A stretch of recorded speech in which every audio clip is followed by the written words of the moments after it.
Where did the idea for Mollusks come from? Excellent question, Ben. It was kind of a weird process. I didn't really have a solid idea. It was when we were working together at Big Hits on Dogstar. I can put a website in here. Follow the link here, or here. I kind of remember everyone was just drawing heaps in the downtime. Yeah. And for some reason I was drawing heaps of snails. I don't know why this was the theme of my life at the time. But then when David Blumenstein told me about the competition, Movie Extra Webfest, I kind of thought it might be good to do something with that, because I always like doing things with animals anyway. Sure. Because I can't draw anything else, to be perfectly honest with you.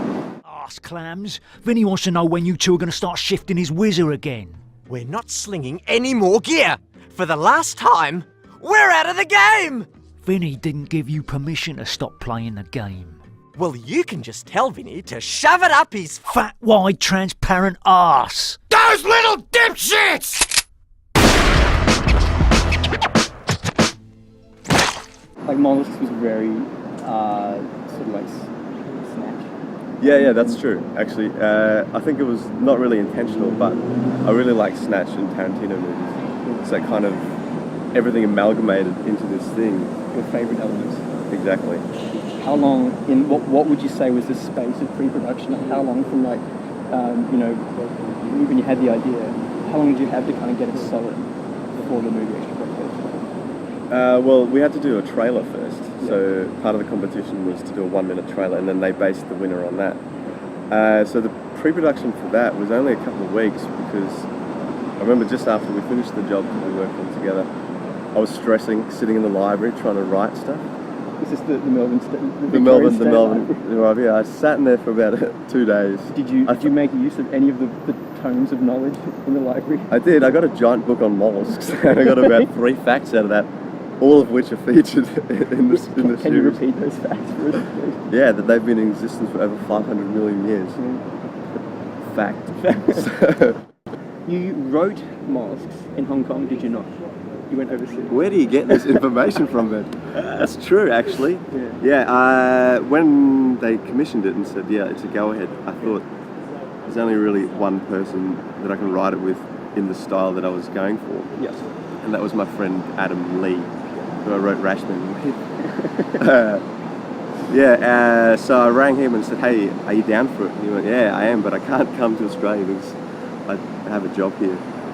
And I didn't, so I thought, oh, okay, well, I'll come to Hong Kong, which was actually really cool, because it was good to kind of just write it in a completely foreign atmosphere. I don't know if it really, if you can see it in the actual show. Is there any, like, did any of the culture seep into the... Not so much, no. Sometimes I think it's better to be in the right zone for writing, so it's not something that I think you can just sit down and just start writing and it's going to be awesome. You kind of just sit around, gather momentum. And like in Hong Kong, we just spent like a few nights just drinking and just kind of getting in the right mindset. Nice. Alcoholism was the mindset. No, but you know, is the key. Exactly. So you can't force it too much, but in the end, you kind of have to some degree. I need caffeine in my bloodstream immedioso. Otherwise, I'll collapse into myself like a black hole. All right, but hurry up. We got to be at work in an hour. Yes, I know. And don't go talking to any strangers. All right! Who helped? Well, the biggest help was my girlfriend, Adele Thomas. She did backgrounds, layouts, and she picked me up when I was emotionally brittle. Rubbed you back. Yeah, exactly. Yeah, literally and metaphorically. Yeah. So that was the biggest help, and obviously Adam, who wrote it with me. So things got pretty grim towards the end of production? It got grim just because I was so exhausted, physically and mentally. Like, I didn't leave the house basically for 6 months. I sort of ventured within a 1 kilometre radius of my house, and I only left when I was so desperately hungry that I had no choice but to leave. So that was, it got pretty intense in the end, just because of the workload. And also I think, in hindsight, I took on way too much. I could have kept it a lot simpler. Really? Like, what would you have simplified? Probably the storyline. Really? Because it meant that it was actually a lot of backgrounds for Adele. Sure. So luckily I didn't have to worry about those. But yeah, I could see that she kind of resented you. Yeah, she started to hate me a little at the end. Yeah, she started, not talking but to me. that's what made it awesome, like, you know, because it was an adventure story. Yeah, I think I'm still glad that I did it because I think it sort of has potential. I don't know if anyone would be interested in further developing it, but I think the potential's there. So.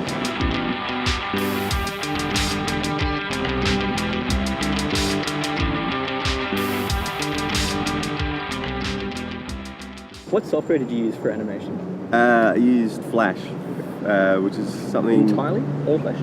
All Flash, yeah. Cool. Yeah. I'm not a massive fan of Flash actually, but it was, and I didn't know it. By Adobe actually, so you'd say it was. Oh, okay. Yeah, Flash is excellent. It was something that I only learnt when I worked on Dogstar. Like I started off there, and I think they didn't know that I actually didn't know how to use Flash, which was a bit of a shock to them and myself. But it was good because over the year and a half that I worked there, I picked up, and everyone got pretty fast by the end. And then just because of the turnaround for this and the budget, it was really the only thing I could use. So you felt like you were already in the Flash groove, you might as well keep animating. Because exactly. You've animated in Toon Boom before. Yeah, I animated in Toon Boom and also in a program called Moho, or it's called Anime Studio Pro now. But yeah, it was just because I'd animated everything in the previous year and a half in Flash. Sure. So it was easy, and also getting other people to animate, it was easy because everyone kind of knows how to use Flash. So one of the most exciting things about Mollusks was the voice cast. This is true, yeah. You had not only Sean McAuliffe, but Bob Franklin and Roz Hammond, who were also on the McAuliffe program. That's right. And Dave Callan, who used to be on Rove and Triple J. And the Graveyard Shift, did he not? He did, yeah. Still that. And also Adrian Kalia, who's a Melbourne comedian, who was a friend of Dave Blumenstein's, and I met him at a recording session on one of Dave's things, and I thought he was perfect for one of the characters that we kind of had trouble finding a voice for. You and myself and two other people tried out for it. We did our best. But quite frankly, you were a bit rubbish, man. Well, you get what you paid for, Mike. That's right. Nothing. Yeah. How'd you get Sean McAuliffe? How does one approach that? Well, it was all because of Bob Franklin, really. You were there. We met Bob Franklin at a book signing in Carlton. Was it the first time you met Bob Franklin? No, I met him about 5 years ago. Before that, at the Melbourne Comedy Festival, when one of our Rashman films was in the film festival there. And we met him at an after party, and I said, "Hey, Bob, can I have your email?" He goes, "Why not?" It's so easy, I don't understand. He probably thought I did. So when they said, "We want to make it now," I just emailed him and said, "Are you still keen?" And he was. And I'd also met Sean McAuliffe at a book signing, also with Ben. It's like you were part of everything, mate. Was that was Charlie Pickering's book? That was Charlie Pickering's book launch, and Sean McAuliffe did an introduction for it. Yeah. And we went up afterwards. I remember, I had about 4 champagne shots in a row because I didn't have the balls to go up to him otherwise. I said, "Hey, Sean," I just vomited onto him. And I said, "Would you ever be interested in doing some voiceover for animation?" He said, "Yeah, definitely, get in contact with me." But it actually ended up being really hard to get in contact with him through his agent.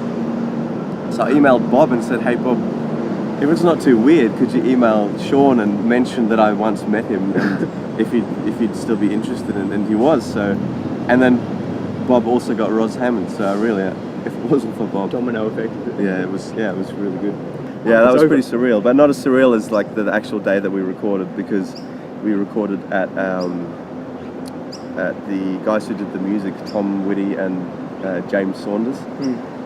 He had a home studio, and we went there, and Sean actually got there a little bit before us, and we walked into the living room, and there he was, just sitting in his tracksuit. And it was surreal. It was really cool, and he was exactly the way I imagined him in real life, real just super easygoing. How would you describe the experience overall? Would you do it again? I would do it again, but I think it would have to be a bigger budget, and maybe a bigger budget or a longer time frame. Sure. Preferably both. Just because it became so intense in the end, just time-wise, and not being able to hire other people. And theoretically, if I could give you an unlimited budget and unlimited time, what would you make? I would make the Rashman movie, which is which is like a childhood dream. It's just kind of like what Adam and I started. This is kind of what pumped us up to kind of get into this in the first place. We always had a dream of like that being the first thing that we would make, and it would just explode, and we would just be mega. But you know, I just realised over the years that you kind of have to just take real kind of detours to where you want to get. You get there, mate. It's never like a straight line. So that would be ideal, yeah. We'd love to do it. And I think if somebody offered me a budget to do anything, like even if it was for a series, I'd probably do Rashman. Yeah. Wouldn't do Mollusks season 2? I would, if it was specifically asked for. If somebody specifically asked for that, but if they said, look, what else have you got? You do Rashman. I'd do Rashman, yeah. Excellent. Yeah. Well, Mike, man, thanks for coming out. Thanks, man, and thanks for being so involved in the whole thing, mate. pleasure. You were integral at the start. When we ate pizzas at Bimbo's. That's right. Remember we spoke about like the early ideas of what the show could be about? Didn't we? Yeah, we both had ideas for crab films, I think. Yeah. Did I steal your crab idea? No, and just run with it. Maybe I stole stole. No, I think it was simultaneous. Yeah, no, crabs. it was good, man. I have good memories of that place. Bimbo's on Brunswick Street. Yeah. $4 pizzas. How could you beat it? How much were the schooners? Yeah, that's where $6. they get you, mate, with the schooners. Yeah, the schooners are right, mate. It averaged out to $10 a meal. That's right. That's good. I preferred the Taleggio at Bimbo's. That was my favourite. Favorite? It's all you fucking got, mate. No, I did eventually start eating the salmone. Oh yeah. And the what was that one that just had like whole cloves of garlic? Yeah, that was mental. That one. That was like And eat then- it and then just stay indoors for 8 days. You thought they were cheese, and so yeah, you just by the time it was too late, you had a clove of garlic. I know